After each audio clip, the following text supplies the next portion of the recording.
Got to get over the hump, Chico. It is hump day. Oh, Y'all know what that means. It's Big Wednesday. Y'all know we do on Big Wednesdays. We have big guests. We're going to get it on and popping. Of course, we have the athletic director, Lovo, joining us.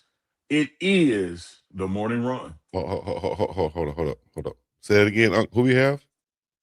The athletic director of Colorado It's going down in a in major a major way.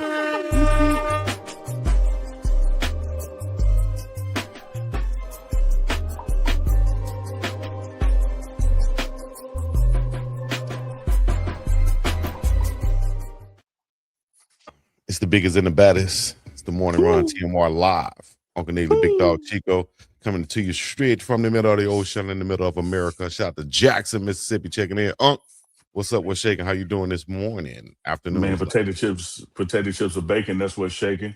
Well, Chico, Mhm. what I love, I love when you shout out the middle of the ocean. You Yeah, do it in a patois Jamaican accent, and I'd be like, I didn't know they that's, talk like that in the Pacific Ocean. that's my pigeon. It's called pigeon out here. Patois over there, pigeon over here. You know what I mean? Okay, pigeon. You was a pigeon. A Yeah, you bird. was definitely there. You was As a definitely there. bird. Chico, Yeah. spring ball is officially behind us in Colorado. The NBA playoffs are officially set.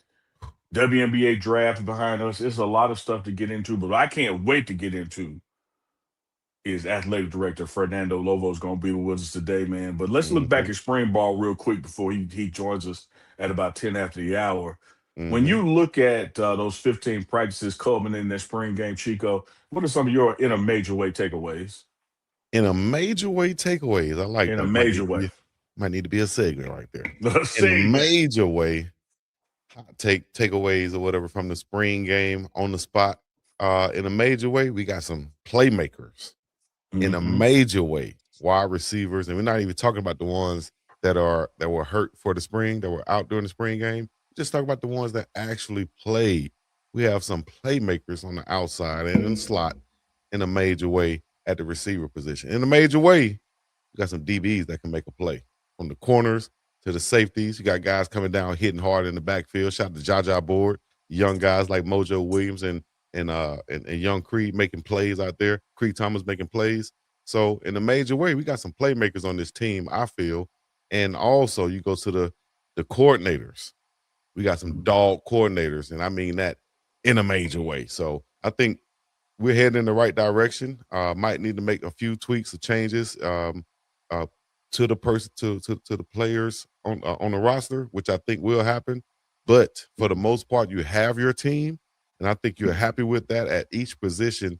And I think you leave this spring with your heads held high, knowing that you didn't show everything during the spring, and you have guys coming off injuries that's going to make a major impact to this team also. Man, Chico, I love when you give me something I can debate and argue with you. Mm-hmm. So I don't love it right now because you didn't give me nothing that I could No. debate or argue or disagree. Not one thing, Chico. I love every bit of what you just said. Sign my name to all of it. I'm gonna try not to be repetitive or duplicative. Get that big Mm-hmm. word out. But I love what you said about the coordinators. I think you got two aggressive coordinators who neither one probably had their full arsenal of weaponry, particularly on the offensive side of the ball. So if you Mm-hmm. like what you saw offensively, just think when everybody is back and best I can tell, those injured receivers will all be back for fall camp. They'll be Yeah. back somewhere between strength and conditioning in the start of August camp. So you'll go into Georgia Tech, at least at full armament. And I love what I saw, Chico, just from like the diversification of the offense. You saw two tight end sets, saw two running back sets. You saw backs lining up in the slot, backs lining up in the backfield. I love the speed and the body change in Trackhawk. I think he's gotten more muscular, but also even faster. So I love what Mm-hmm. the running backs are going to bring to the table, and including Coach Neal's tight ends were involved as best they could be from a vanilla presentation, of a spring game. But I would say, Chico, for me, the in a major way is definitely those two coaching hires in Marion and Marv. Yes, indeed, in a major way. And let's get to Unc. Well, first of all, They said Colorado was too small, Unc. They said it was too little, Unc. You know, I saw somebody, Chico, go through the data points, if you will, That's right. and really do a deep dive on the average height, size, and weight, and that kind of thing. And it did present a narrative that okay, Colorado is a quote unquote smaller team, Mm-hmm. but that's without you looking at the positions. You're looking at the aggregate result, the total result, instead of looking at the position. When you look at some of our receivers who, hey, I will take it. You're the number one receiver coming out of the state of Texas. I don't care what your height and size is, what your weight and Mm-hmm. size is. But when you look at where it matters in the trenches, them ain't little dudes. Oh, dog. And we told you guys, we gave you a rundown of the roster right there. And you Hmm. shout out to Darius Sanders and Reach the People Media. You saw the guys responding to that. Guys like Big Bo Hughley, like, man, I'm 6'7", 315. What are y'all talking about? You know, Yeah, you're making an assumption off of seeing the first specialist run out on the field during the spring game. And now yeah. it's The guys who's supposed to be small. exactly. So, well, I don't. I I don't don't, get it, Chico. yeah, man, it's always going to be something around Coach Prime and his program for whatever reason. That's just how it goes. You know what I mean? But we got a big guest. How about that? You want me to tee it up, Chico? Tee it up, Unc. Do like you I'm do, gonna man. Do your Unc. tee it up like a little golf ball there, man. Like That's right. y'all got to get ready for this because joining us this morning, what I like to call a rising power player in collegiate athletics, fan, the athletic director for the Colorado Buffaloes, Fernando Lovo, is with us today. You know, Chico, you talk about powerhouse programs, blue blood programs. He's been at Texas, been at Ohio State, been at the NFL, Jacksonville Jaguars. Most recently, the athletic director of New Mexico, where get this, Chico, they Mm. won 8 conference championships in 1 year and set records academically and financially. He's now stepping into the role of one of the most high profile AD jobs in the nation at Colorado when you factor in NIL, Coach Prime, and just the eyeballs of the world on the program. We have our new athletic director, Fernando Lovo, with us today on the morning run. Give them applause, give them claps up. What's going on, fellas? Chico, appreciate you letting me join the program today. Oh, we Hey, appreciate we we appreciate honor. you and your time, brother. How you making it? Oh, I'm making it. I just got out of a great meeting with my team. We're looking at ways to improve things that we do day in and day out, and just blessed to be a Buff every day, man. I wake up, I get in my car, I drive towards those beautiful Flatirons, and I show up here and just count my blessings. God's so good to me and my family, and we're so blessed to be here. So I appreciate you letting me be on this morning. Hey man, appreciate you joining us. Chico, take it away. Hey, first of all, I want to say once again, thank you. Appreciate it. We like to get to know, our guests, and you are one of the ones that I just want to tee it up, as Uncle Neely was saying, just let you speak on your background and yourself. So let everybody know who didn't read your bio on the website. Let everybody know who Fernando Lovo is. Yeah, I appreciate the opportunity to do so. So I was born in New Orleans, Louisiana, and I moved to Miami, Florida when I was 5 years old. So grew up in South Florida. Was an athlete growing up. Played sports. A bad athlete, I should say. Wasn't very talented, but I enjoyed sports, and it was always part of my life. And so I knew that was going to be something that was going to be central to what I did in my life. And so I had the good fortune of going to school at the University of Florida. I was a broke college student, as most of us are when we get to school, and I needed a job, and I knew that I wanted to work in athletics. So I got my first job as a student equipment manager for the football team. I was washing towels, folding jerseys, staying late, doing the thankless things, but what it gave me was a couple of things. One, it gave me the opportunity to be part of a program there at the University of Florida that was just an amazing program. Urban Meyer was the coach there. We had some incredible coaches on staff. We won 2 national championships during our time there, and just was around some amazing players, the Tim Tebows, the Pounceys, the Percy Harvins, you go through the list, right? It was some of the best teams, I think, in college football history. And so was there and just working, doing the thankless job. And then, as most things in life, God interjected in my life and put someone in my life at the right time, and that was Urban Meyer. He saw something in me, and he gave me an opportunity to move over into football operations. And that was where my journey really started. I got into football operations there at the University of Florida. And then he left and took a year off and got the job at Ohio State, which coincidentally was when I was finishing up my master's there at Florida. And so right when I graduated is when he got the job at Ohio State, and he took me there with him in a full-time role.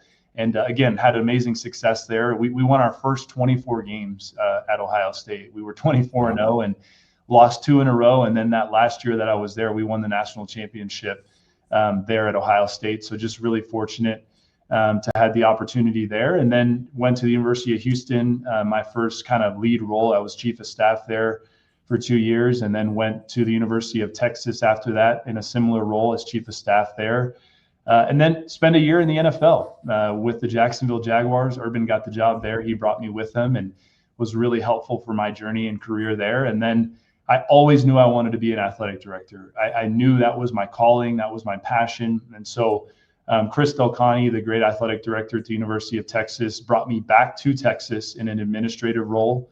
And I was there for 4 years, got the job at the University of New Mexico, was there for a short time, and then got the call about this great job. And I sprinted here. This is an amazing place with amazing coaches and amazing opportunity. And so just really fortunate and blessed that my life has taken me here, and I don't take anything for granted. So I appreciate you giving me the opportunity to share that. Yes, sir. AD, you talked about that national championship at Ohio State, which I imagine, it's got to be the top of the mountain. But before we get deeper into the show, I want to explore something with you that, in my mind, had to be one of those valleys, one of those lows. Chico, as you know, there's a lot of times I have an opportunity to be a fly on the wall, to be in the room when Coach Prime is having some of the most pivotal conversations and meetings. And I say this, AD, not as a journalist or football analyst or talk show, but just a father to father, man to man. I happened to be with you when the discussion about the passing of Don Ponder happened. And I just wanted to give you some public flowers because I didn't see an AD in that moment. I saw a dad. And the conversation that you and Coach Prime were having with the Ponder family, and as a program that shows a lot of things, we don't show everything. And I just wanted to pick your brain for a second on that moment, because we're just getting ready to start the spring camp and football season. Calendar year is getting underway, and having to deal with this moment. What was it like for you, not only as an AD but as a father, to have to navigate that situation? Yeah, I appreciate you saying that, Unc. And it's that's a phone call you never want to get. That was a really, really hard one to get on that day, and obviously really emotional. I didn't get to know Dom really that well at all because I just got here in January, but I heard enough about him even prior to that unfortunate call that really said everything I needed to know about who he was and what his family stood for. And one thing that made that moment easier, it's never easy, those are always really, really challenging situations, is the way Coach Prime handled it. And every chance that I get to say this, I do, because I mean it from the bottom of my heart. As good of a coach that Coach Prime is, he's an even better person. And everybody feels that in that building, and everybody knows, particularly the young men that go to battle for him every day, that he's got their back. And even in times of despair and tragedy, in a moment like that, his ability to articulate that God always has a plan and we have to trust the man upstairs, and really just do that at a level that he does, made my job a whole lot easier in a situation like that. And so for me as a father, I can't even imagine getting that phone call. And so we felt it was our obligation to do everything in our power to support the family. And for me as the athletic director, to not only support the family, but to support Coach Prime and his staff through that moment of tragedy. And I appreciate you saying what you said, because those situations are never easy. But I think Coach said it best, let's do this for Dom. What would Dom want us to do? And everybody knew in that room that Dom would want us to work and glorify him and the hard work that he put into this program. And I think we're trying our very best to do that in everything that we do. And just following Coach Prime's lead on that made a really, really difficult situation a little bit easier, because he's such a good man and a man of character that it really shone through in that moment of tragedy. Yes, sir. I want to tell you this. in your role as AD and in our role, Chico and myself, being talking heads and being quote unquote influencers in this space, since the toxicology report was released and having spoke to Dom's parents and, they haven't backed away from anything and want the record to be doubled down on encouraging our young people to make good decisions. We offer to you on our platform that anything that we can do, throughout this collegiate athletic year and beyond to help our young people make better decisions. We stand in your corner as an ally to help with that. Well, I appreciate that. And that's the platform that we have, right? We have the reach, obviously, through folks like yourself and just our platform here at CU to be able to impact others in a positive manner. And again, in situations of tragedy and moments of despair, and there's always learning lessons through that. And so I appreciate you saying that. It's something we take seriously. I know I do, and our coaches do as well. And I think that's our obligation. I have a very parental way of looking at my job. I feel like these young men and women that are in our programs are our own, right? These parents, these guardians are giving them to us to protect them and to educate them and develop them. And Coach Prime talks about that all the time about, yeah, certainly we want to win and we want to have success, but when these young men leave these programs and programs like ours, are they better suited for life after sport? And I think we've done a really good job with that, but obviously we always have to find ways to improve that. So I appreciate what you said. That means a lot. Well, I want to go into how you're going to go about that. I heard you speak about having more fan interaction, getting the students out there more. Now, I've also heard you talk about selling and the naming rights of all of your assets and venues and things of that nature. What do you think is more important moving forward in this NIL space and college football? The fan and the student support, or the corporate type support from the sponsors and things of that nature? Or do they kind of marry together? Yeah, they definitely marry together because I think for us to be competing at the level that we expect to compete at, we need all of that to come together, right? And we need that momentum. And so, ironically enough, I was just coming from a meeting where we were talking about student engagement and how do we improve that? What can we do to make sure that our students, we want to create a sense of FOMO, right? Fear of missing out. We want people to say, gosh, I can't miss that. I gotta be there. But that just doesn't happen. And so we are going to be very, very, very intentional about how we attack our students and our student engagement.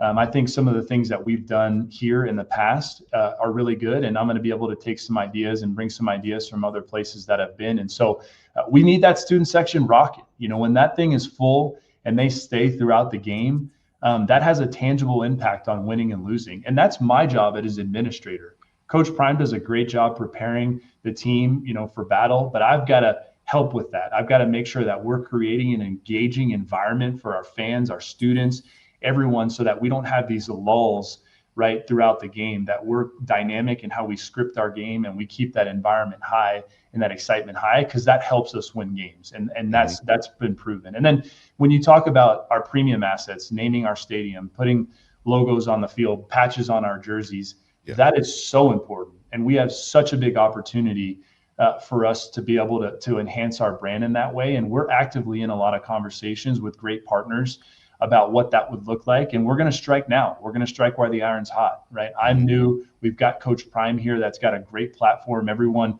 wants to be part of that because of who he is and the platform that he has. And so we're really leveraging that. And I'm excited with the opportunities that we have ahead of ourselves. We're going to be really aggressive in that space. And I think we're going to see success there here in short order. So this is a new day of college athletics. Revenue is king, cash is king, and we need it, right? But we also need that support. We need people showing up, being loud, being engaged, understanding what it means to be a fan, how to engage at certain moments of the game. Because when all of those things come together, the ceiling is so high here for CU, and that's what drew me here. This is a great place with a ton of opportunity ahead. Man, Chico, you talk about teeing it up. He teed up what I had in mind perfectly about what drew him there. A lot of times, man, people shy away from quote unquote filling the shoes of a legend that was in front of them. And when you had Rick George and all the years he's put in and the success he's had, and you try to balance that between, okay, how do I keep that going, but also bring what I'm bringing to the table? What was that thought process like to pursue and get this job? And how do you navigate that space of, all right, I'm following this legendary guy, but I got to do it my way too? I thought it was one of the things that throughout the process that spoke to me the most was the fact that I would be walking into a situation that was a well-established situation because of what Rick George did for this institution. I mean, folks, talk about his 13 years of service here as the athletic director, but what sometimes folks forget is he was here during the glory years of football, during the national championship season, and Coach Mack and all of that, and that sort of perspective is really important. I thank Rick for who he is as a person. He's treated me wonderfully since I've been here, for his perspective that he has on this place because of his time here when it was at the very top. He knows what it looks like and what it takes. And then him as a professional, I say this, he's a titan of the industry. He's someone that I've respected over the years as my journey has taken me to the chair, and someone that I've admired in the work that he's done. So for me, to be able to have the opportunity to come follow in his footsteps, but also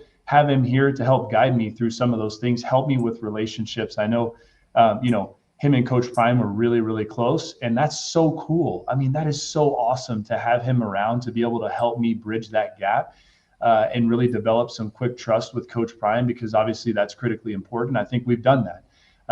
For me, I'm reminded every day of what this job means. Rick had a lot of trophies in this office on these shelves behind me, and I know my background's blurred, but they're empty. So I got to go get some trophies. I got work I got to do because I got to uphold the standard of this place. And the standard is, they say it, the pride and tradition of the Colorado Buffaloes will be entrusted to the timid or the weak. And that speaks to me every day, because that's the standard. That's the standard that's been set long before I was here and will be here long after. And so I want to uphold that, and I'm going to do everything in my power to do so. Yeah. So, yeah. Talk about the importance of tradition and upholding that tradition and things that you have in place or that you look to instill that will do exactly that. Yeah, it's important here. Not every place has the tradition that CU does. I think we have the tradition. We know that we have the tradition from a competitive excellence standpoint. We've won a national championship. We have 2 Heisman trophies. We have multiple conference championships. I mean, those things, that puts us in an elite level, right, of what it means from a collegiate athletics program. But then you talk about the tradition outside of the field, right? You've got Ralphie, right? You've got the fight song. You've got these flat irons. You've got the great setting that makes this place the total package. And so I say this often, we have to respect tradition. We have to here. It is an obligation on our part to do so. And I know that we've done that, and we're going to continue to do so because that is our obligation. However, to survive and thrive in this new age of college athletics, we have to not think traditionally. Respect tradition, but don't think traditionally. We have to innovate.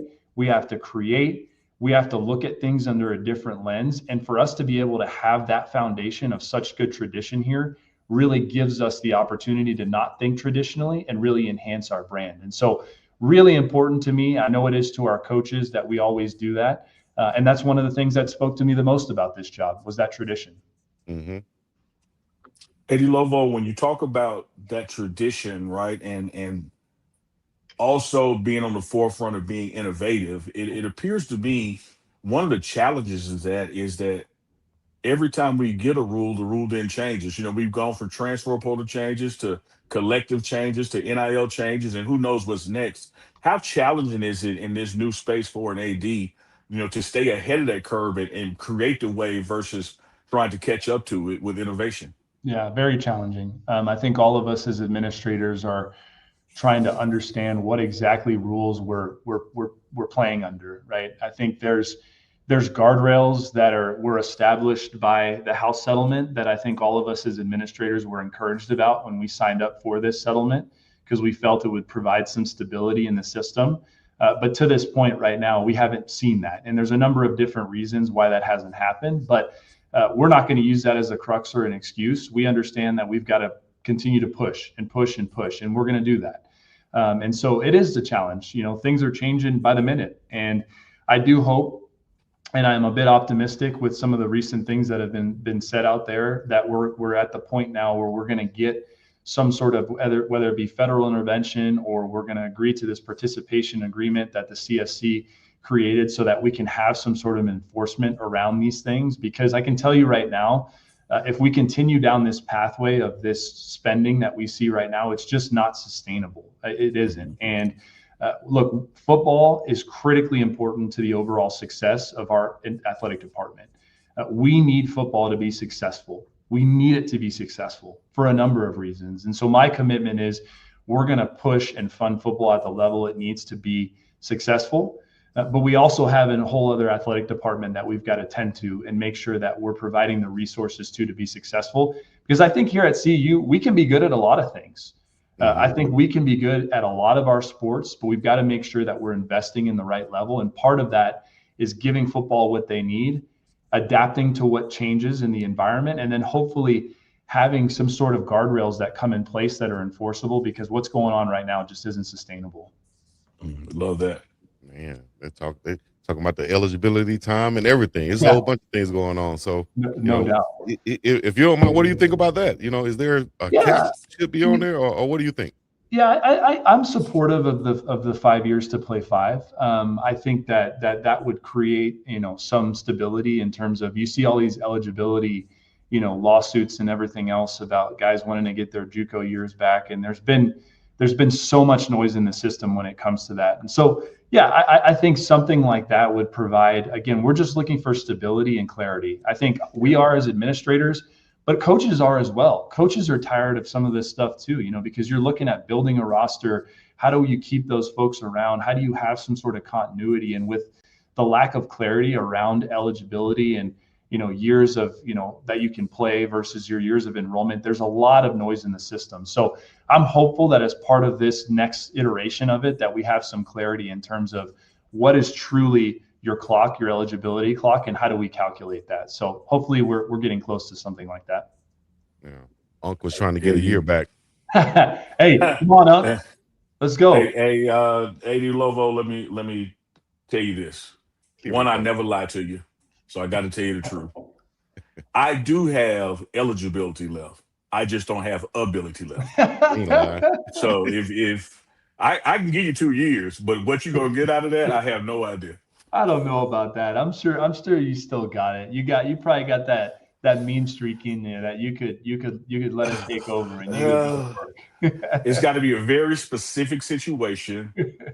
72 degrees at home, about 7:30 p.m., 3rd and 16, and we got to check all those boxes. All right, we can make it work. And as you line up, they throw a flag, and then you come off the field, and then that's the play. And that would be perfect. I love it. You talked about, again, these challenges and now eligibility there. I want to flip over to the financial side of it, because I get it, Coach. On one hand, money doesn't matter. You got to put in the work, and you got to go out there and compete, and you got to win ball games. But on the other hand, when you look at what's happening in the NIL and the fundraising space and et cetera, the challenge to an AD to now have to raise even more money than before. Like, how do we start bridging that gap and turning up the fundraising notch and letting people understand that what you talked about for a competitive football program, it takes financing? Yeah. I think one of the biggest responsibilities as an athletic director right now in this new world is to be a good educator.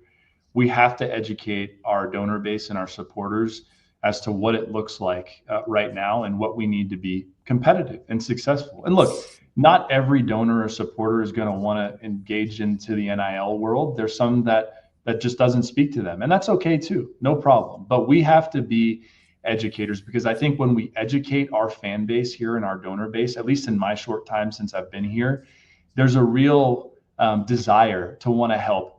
Everybody wants to win. Every Buff fan wants to win, because the pride and the esprit de corps that comes along with having a successful football program and athletic department. I mean, when we're winning and you wear this around town, it feels a whole lot better when you're winning. Oh, yeah. You got your diploma hanging up in your office, and when you're winning and you come in for a meeting, oh, you're a CU, hey, things are going on great down there. So everybody wants that. but educating them on what it takes, that's key. And that's my responsibility. And since I've been here, I think we've been able to do that early on. We've seen some success. We've seen some really high level philanthropic engagement. And I want to give Coach Prime credit. Obviously, folks like him. They want to invest in him and his program because they've seen the impact that he's had in his short time here with the success, obviously, and other things. And so I'm really encouraged about that. And I think every chance that I get to be an educator and teach them about what this new world of college athletics looks like, I take it, because 9 times out of 10, folks get it, they understand, and they say, all right, now tell me, how can I help? And that's my job. And that's something I take very seriously. Yeah. National championships don't come easy. And you were No. a part of several there, Ohio State, Florida. Talk about how that experience can help you as AD right now at Colorado. No question. Some of the most transformative times of my life, being part of those national championship teams. And, I'll never forget a coach said on one of those teams, they don't put championship ring on smooth hands, right? And I never forgot that, because it takes work. It takes grit. Right. It takes, the grind, to do it. That hasn't changed, with all the NIL and all of that stuff. I get that. I understand that. That's a new dynamic. But they still don't put championship rings on smooth hands. You got to put the work in. You got to do it. And that starts with me and our administration. I want to be the hardest working, most dedicated administrative staff in the country, because I still think that gives us a competitive edge, because I saw it. I saw it work when we won those championships. Yeah, we had talented teams, but we outworked people, right? We had a work ethic that was unmatched, and we had a really, really, really good culture. I think those teams, more than any that I was part of, were coach-fed, player-led, meaning that the coach was able to talk about the culture, was able to talk about what they wanted to see, but then the players took it and made it their own, and they led each other. They held each other to a high standard. They held each other accountable. And that's the same vision I have as the athletic director.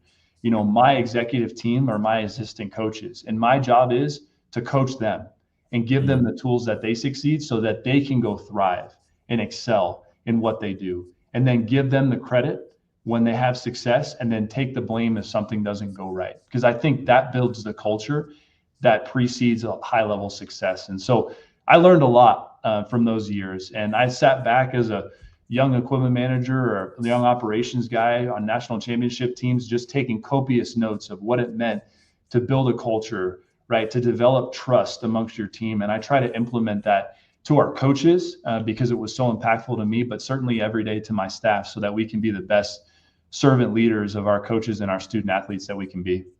Yeah. And coming from the equipment background, a little bit different from a lot of other ADs who might come from actually playing a sport or whatever. You coming with a different mindset or perspective, and to make a change financially, business wise, and culture wise around all programs. Talk about that background of being an equipment manager and learning certain things and nuances from that position to get into where you are right now. Yeah, I think it was hugely helpful for me, and for a lot of reasons. I have a lot of respect. Josh Brooks, the athletic director at the University of Georgia, who I have a ton of respect for, was a former equipment manager. I know Mark Harlan at Utah was as well. And so, it is a unique path. There's not a lot of us out there, but I do think it teaches us a lot of lessons that, serve us well in our roles. I once had a coach that said, and I never forget this, that they thought the best administrators either had their hand in the dirt or a whistle around their neck, right? Somebody that understood the day in and day out kind of intricacies of what it takes to run a program. And although I didn't have my hand in the dirt because I was just shot threes behind the 3-point line or a whistle around my neck per se, I was in the trenches, right? I was in the room with those coaches. I was in the foxhole with them.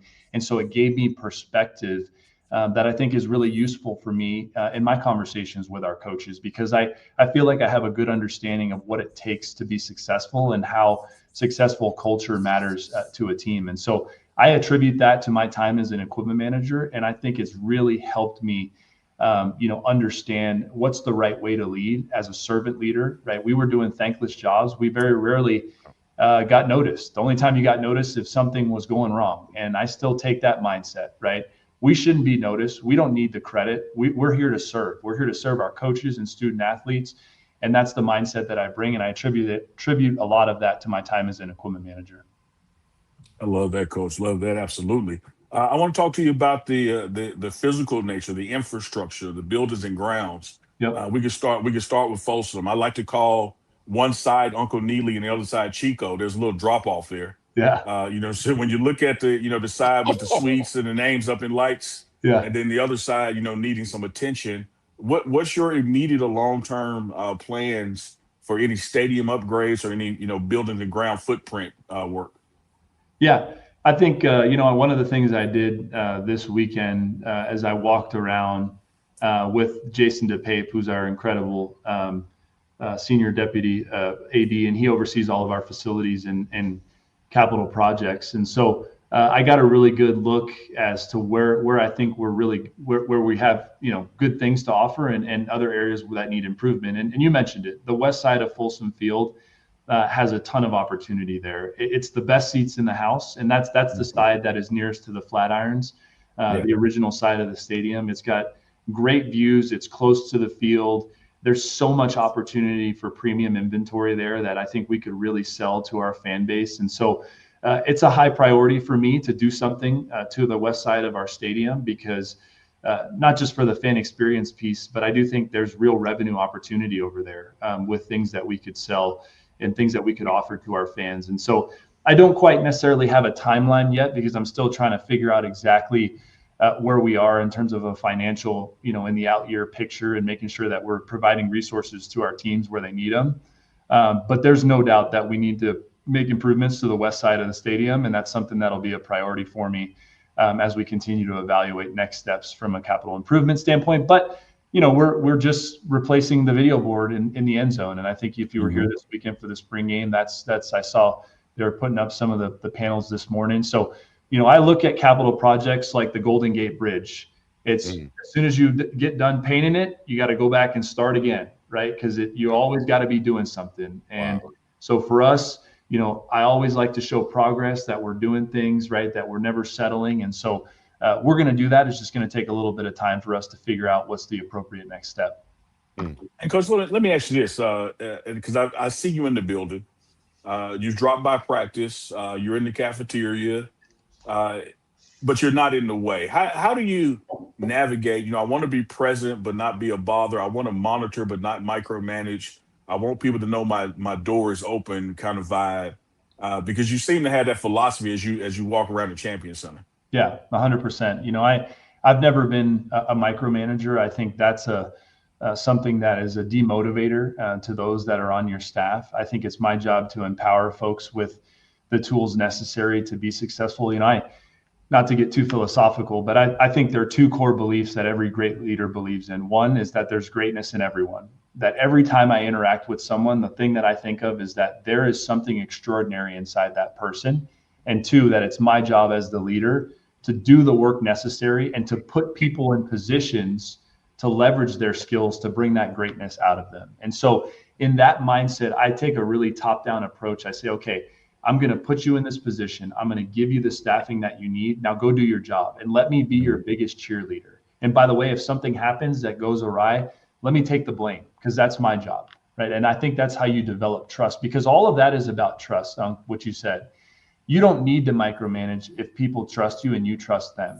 And so I've tried to be really intentional early on in my time here about being visible, being present, coming to practices, traveling with our ski team, with our women's basketball team, going to be around them, pouring into those student athletes so that they know, okay, I think I can trust this guy. And this guy has my best interest in mind. And so it's really important for me. Obviously, it's challenging just with schedule and time and all of that. But my door is always open, and I try to be real about that. I'm meeting with all of our staff one-on-one. It's going to take me some time to get through everybody. But I think that's really important, especially early in a tenure, to develop trust, to understand what people do, and to figure out how do you put them in the best positions to be successful. Yeah. You made a couple of moves, in the administrative office and on your team. Can you talk about some of the additions you've brought along with you? Yeah, definitely. So we have, since I've been here, I've hired 2 individuals that are going to be on my executive team. a gentleman by the name of Casey Byers, who was our oversaw all of our external at the University of New Mexico. I've followed him for many years.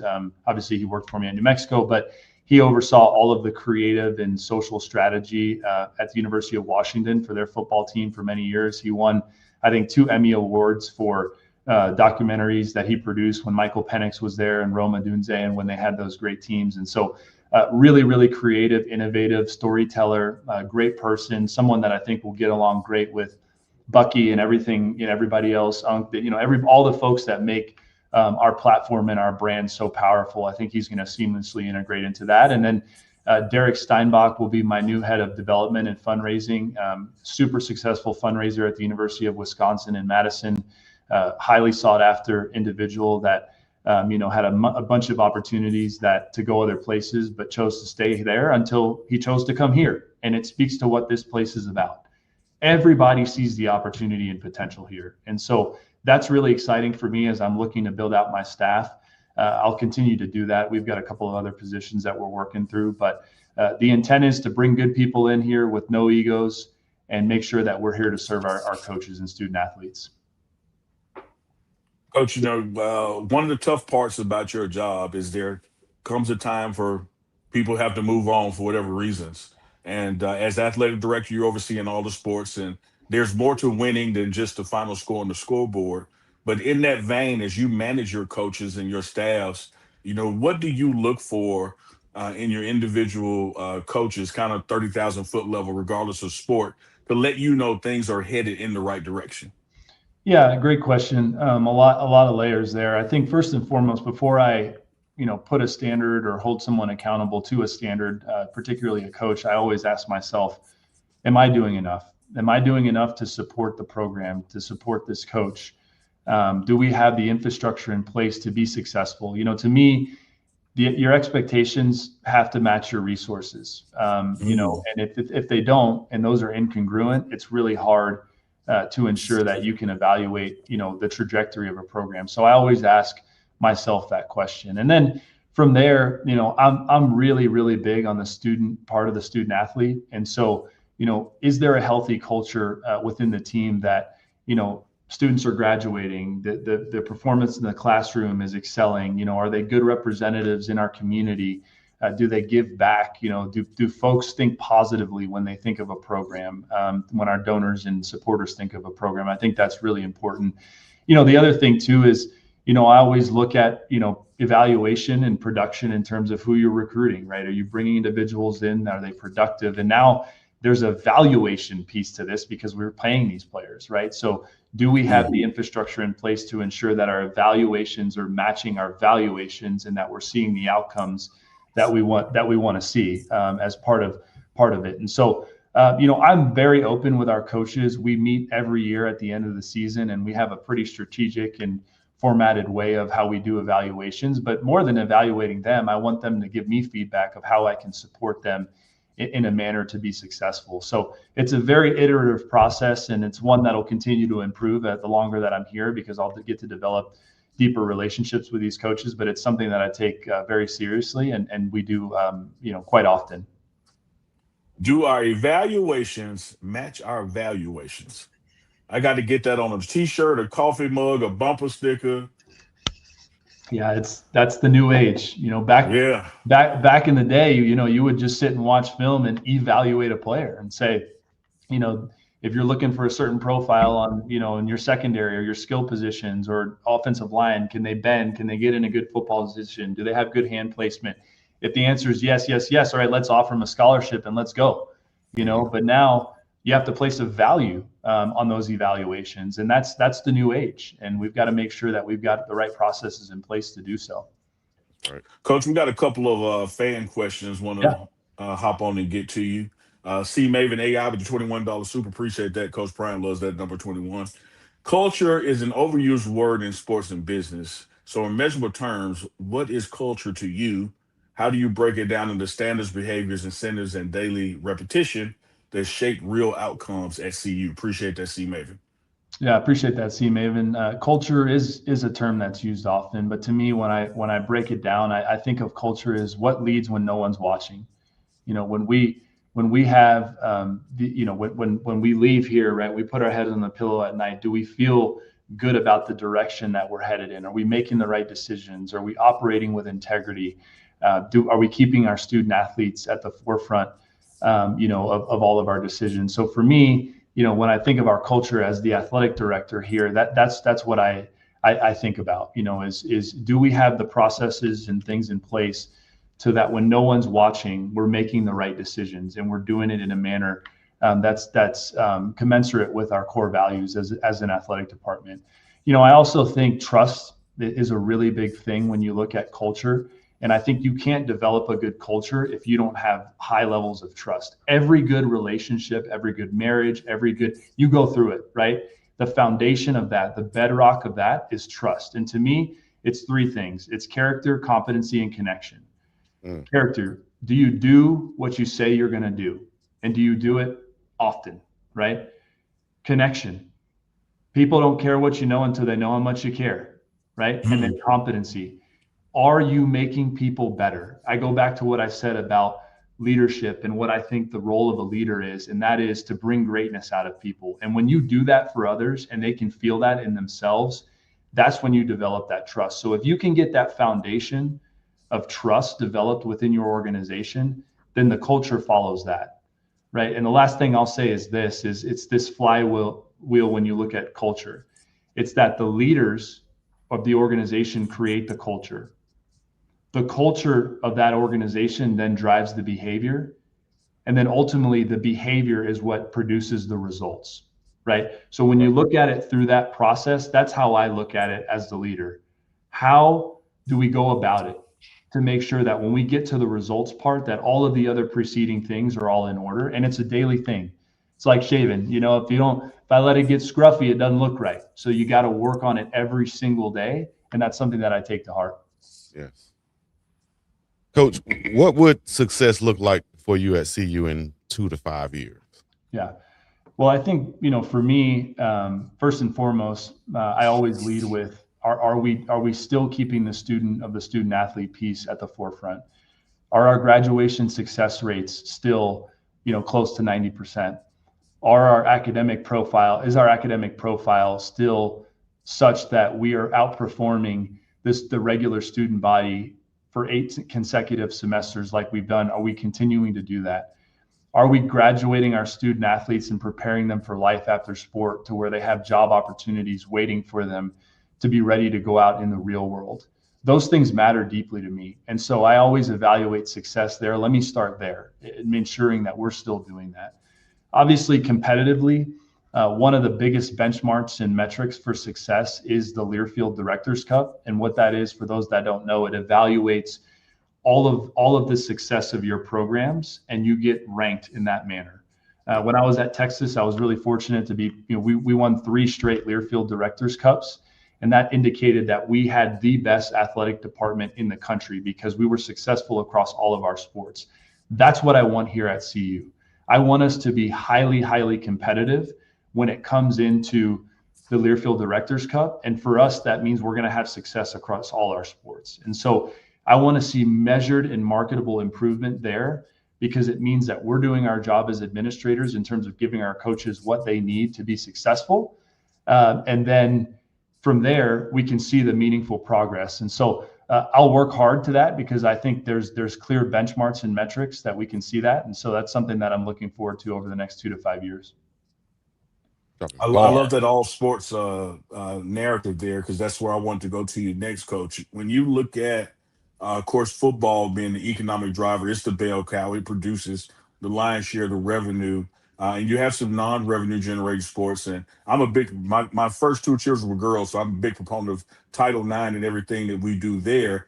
But sometimes there comes a time where maybe you have to add something in, like a baseball, or take something out. When you look at the lay of the land, what kind of opportunities do you see there, whether it's addition via subtraction or just addition to our sports catalog? Yeah, where my mind is right now, and I do want to give a shout out to Coach Prime. I love the fact that, he was supporting, he supports our track programs. He was at our women's basketball game sitting courtside. Like that's so important. That matters so much, and he gets it. He understands that. And that helps me do my job, That helps me when you have that sort of buy-in and support. Everybody understands that football, as you mentioned, drives the revenue. Everyone gets that.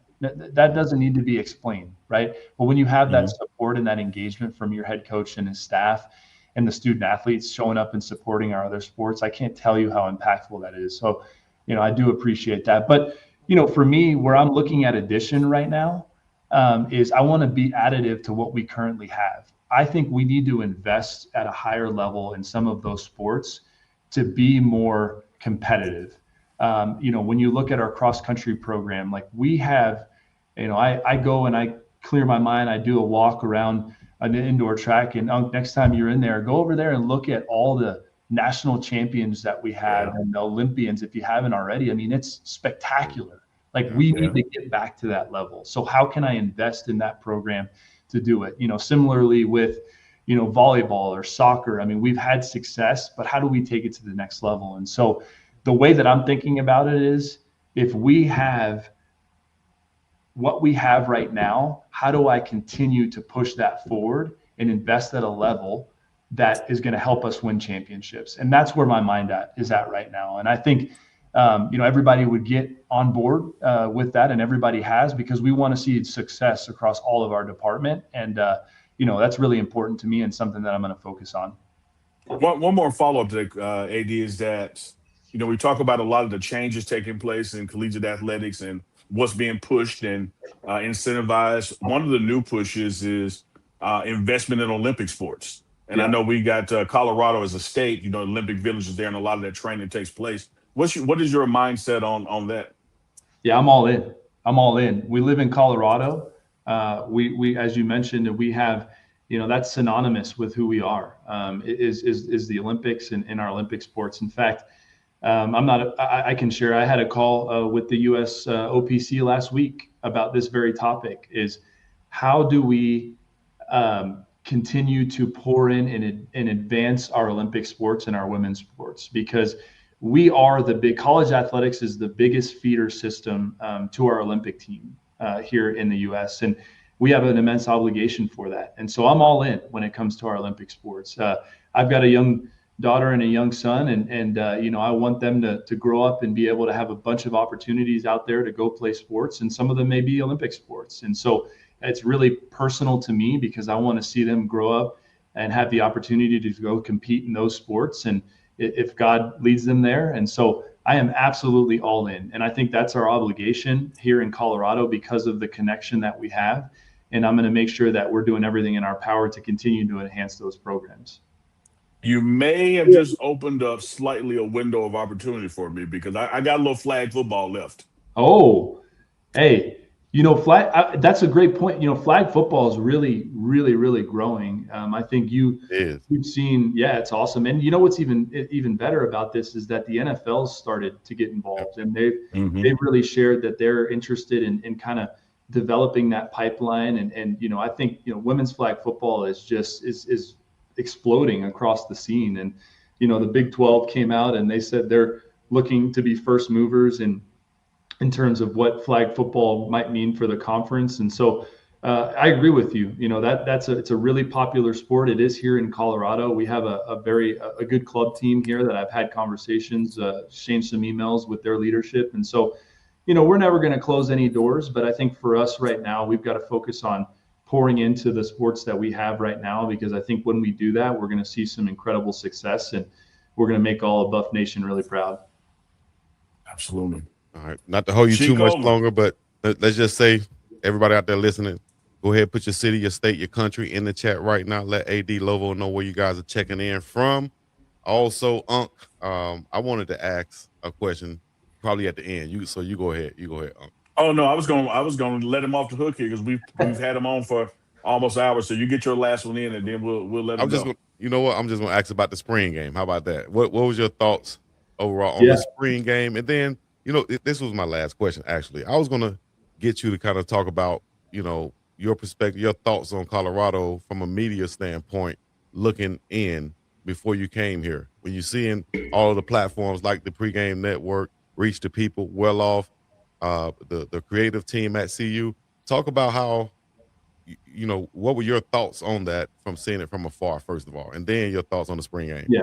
So I always thought just from afar that this was, in my opinion, kind of the gold standard in terms of promoting your brand and everything that's going on. I think the access that our fans have through our different channels and streams and whatever else, I think really provides us with a unique ability to tell our story and market our program. Because at the end of the day, we're all storytellers, right? We have to tell our story well so that people buy in and engage and want to, you know, support us. And so, you know, I think I want to make sure that I'm finding ways to enhance that. You know, and Casey, who's coming in, he'll be on my executive staff. He's got a very creative mindset. He's a storyteller, Emmy Award winning, you know, producer. And so I think he's going to fit really well into the fabric that we already have and just continue to take us to levels that we haven't seen before. And so I'm really excited about all that we currently have and all that we're working towards. So I love it. I think it's really, really, really special. As far as the spring game, look, I went I try to go as many spring practices as possible so I could really see, you know, I heard you say when I got on, it was pretty vanilla on side, on offense and defense. And I understand that. And I would expect that, but I can tell you, I was very encouraged with what I saw during spring practice in the spring game. I think, you know, when you look at our team, I think we've got great talent at the skill positions. We had some injuries at wide receiver, obviously, that happened, but we're fast, we're twitchy, you know, and that go-go offense it's going to cause fits for people to defend. I mean, there's a lot of, you know, that's never straightforward what's going on. I mean, you're running inside zone with a triple option. You got an RPO coming off. You've got tempo. You've got, you know, there's things that keep you off your heel, keep you on your heels. And so I think for me, I'm really excited with what I've seen, and I think we've got a lot of talent in terms of in our skill and our, you know, we're talented on that side. And then on the defensive side, I've known Coach Marv actually for some time. We had some mutual connections, and I've always admired him and the way he's gone about it. He's an incredible person, and he's got great energy. And, you know, I think he can get the most out of these young men that he's coaching. And, you know, I think our defense is physical. I think they're fast. You know, they arrive with attitude, like Coach Marv says. You know, they get there, and you feel them when they get there. And so, you know, I'm really encouraged by what I saw. Obviously, you know, we're going to get tested early, and I think that's a good thing. You know, we've got, you know, 3 out of our first 4 are on the road. And I think for us, you know, we're going to have that in the foxhole mentality, and we're going to strap it up, and coach is going to get them juiced up, and we're going to have great plan, great schemes. And I'm excited to watch us play in the fall. And so, you know, and I want to give a shout out to all the fans that showed up this year. And, you know, we tried something different this year. We made it free. And a lot of folks that I talked to when I was there, they were at Folsom for the first time, you know, and that's really cool. And getting some new folks to come to the game. And I want to give a shout out to Coach and his staff for being so open and doing autographs after the game and really engaging our community. We did some youth flag football games. You know, we did, you know, a coaches summit, a high school coaches summit on Friday. So overall, really good weekend, really excited about seeing the fellas, you know, work out in the summer and strap it up. And it'll be here before you know it. We'll be in Atlanta on Thursday night. Buff Nation will show up strong, and let's go get a win on the road. Yes, sir. Absolutely. Before we let you go, give you some shout outs to who's been checking you out: Chicago, Louisville, Kentucky, Orlando, Florida, Poplar Bluff, Missouri, Waco, Texas, Atlanta, Georgia, Chicago again, just really coast to coast, Central California, all the way to New York has been tuned in today. Bahamas. Yeah, Bahamas is in, New Orleans, your hometown is in. So shout out to everybody nationwide who's been. Toronto is in the building, including Toronto. Denver as well. If you had one Pago parting American message, Samoa. yeah, Pago. If you had one parting message, Eddie Lovo, to the crowd gathered today, Ohio just checked in, what would it be? Yeah, is my parting message would be this: is just believe and trust in the process. We got great things that are going on here.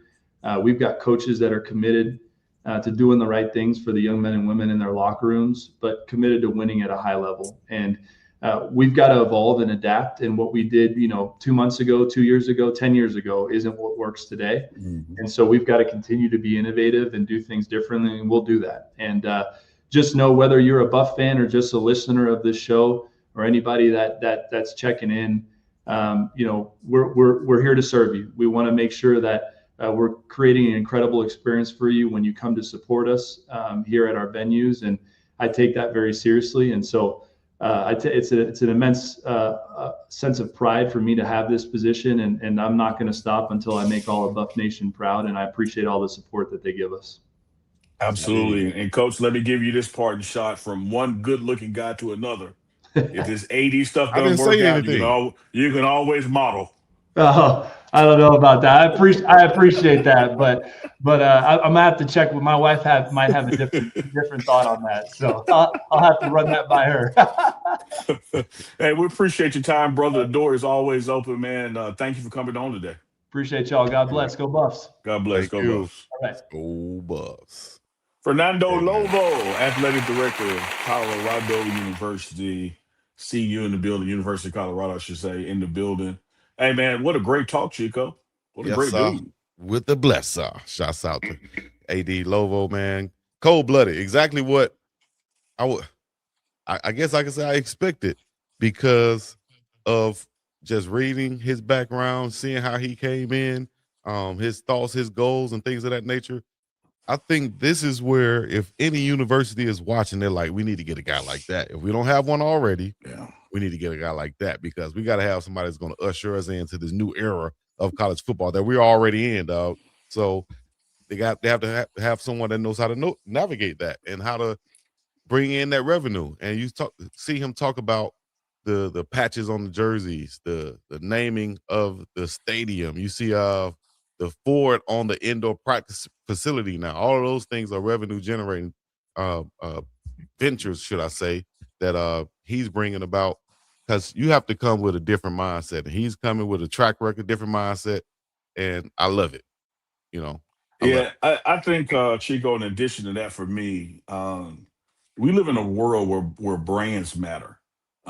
Brands tell you something about that organization, about that product, just when you hear the name. And I always say this, even about Coach Prime.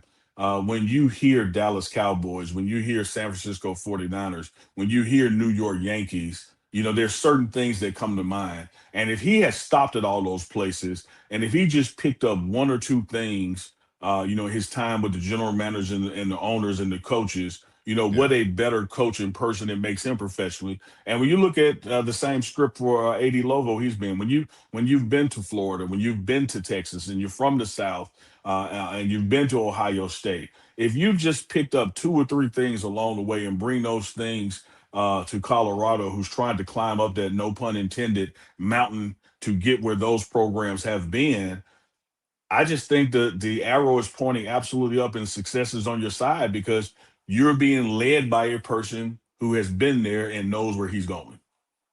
Been there, done that. Didn't Dr. Dre say that a while ago? Yes, indeed. From Florida to Ohio State, and you saw with the Jacksonville Jaguars, all came from trust and relationships. And that have to come from Mm-hmm. doing your job first, whether it's, like you said, a thankless job, equipment managers, things of that nature, to just continue to be like the Jeffersons and move on up. And shout out to Urban Meyer for recognizing that in him, and that helped get him to where he is right now, in a great place right there with Coach Prime in Colorado, and everybody's getting busy and colder where it's colder. Yeah, I'm excited, dog. I'm excited, huh? Yeah, I love it. I love it. I appreciate Yeah. him taking the time out, man. We got to talking, and Make me wear he that was logo very Prime willing flag. and encouraged and excited about coming on. So glad he took that time out on this first Wednesday after spring ball concluded. Chico, on Friday on the morning run, we got legendary championship coach in Mississippi hoops, Luther Riley, coming on to talk about his book, Riley. 8 championships but one mindset. Because Chico, you always on mindset. That's right. And he's gonna come on and talk about that championship mindset. Mm-hmm. Man, love the chat today. The chat was engaged. Y'all were keeping it going in there. Great questions, great commentary. Y'all know what to do when the show ends. Hype it up. Hype us up. Hype us up. Appreciate that C Maven AI for the super chats, keeping us going. Thank y'all, Den Danny, Jasmine Neely, Goonsville Clothing in the building.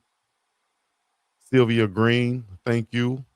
and everybody else, man, y'all know what to do. Hit the like, subscribe, comment, all the other good stuff. Make sure y'all go to the website, unclechico.myshopify.com, and go get you something. We got new merch on there, and new merch dropping each and every week, should I say, online. Go there, get you some Speed Hustle hats, some Consistency Wins hats, some Uncadelic shirts, some Uso Toko gear representing that Polynesian pipeline at Boulder. So y'all know how We got the do it, new man. Chico shirts that already come with the knot tied in the front, dropping. That's right. That's right. That's right. We got the all.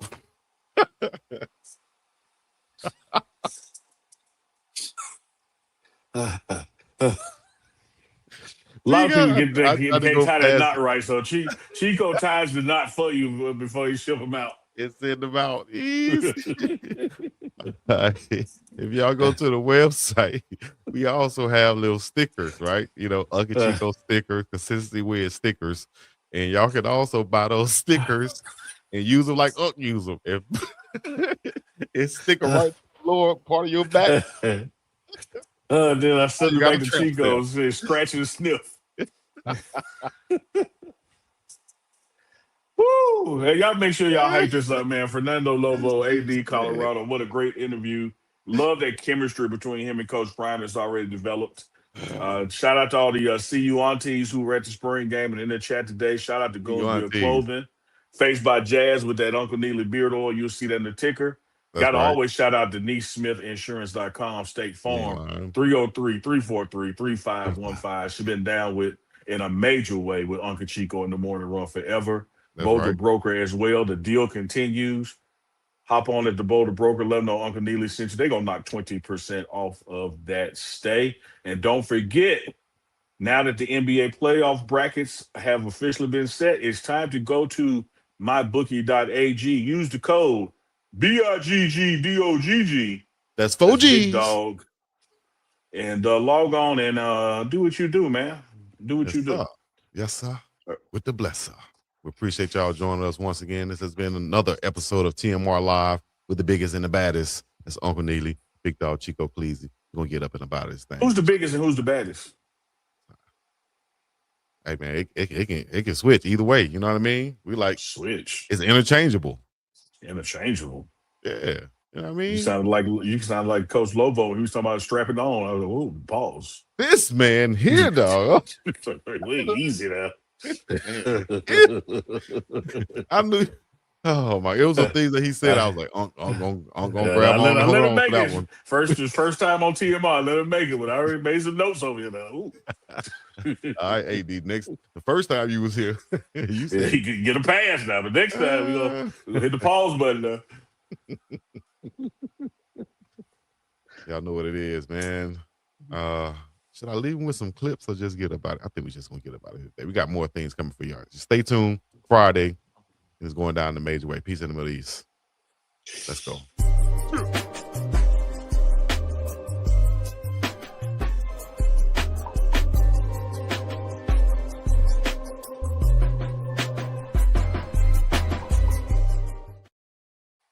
Who run it? We run